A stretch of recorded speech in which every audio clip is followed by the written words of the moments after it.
স্বার্থপর এই দুনিয়া খোদার কসম কারোর জন্য থামে না, বড় স্বার্থপর।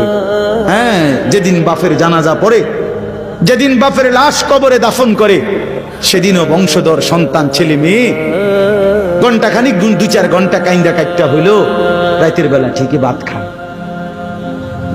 হ্যাঁ, পাশের ঘর থেকে খানা আনে, ওরা ঠিকই খায়। স্বার্থপর দুনিয়া থামে না রে ভাই, থামে না দুনিয়া। ওই জন্য আমাদের কারোর জন্য থামবে না।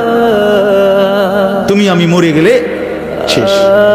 আবারও বলছি কথা, আমি মরে গেলে এরপরে পৃথিবী যত আধুনিকে হোক না কেন, আমার কি কথা বুঝছেন?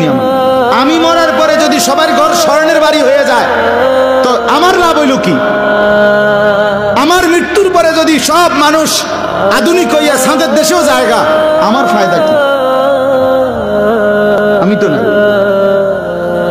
আমি তো মরে গেলাম। যে কবরে চলে গেল সে কি আর ফিরে আসবে? আল্লাহ আমাদেরকে বুঝ দান করেন।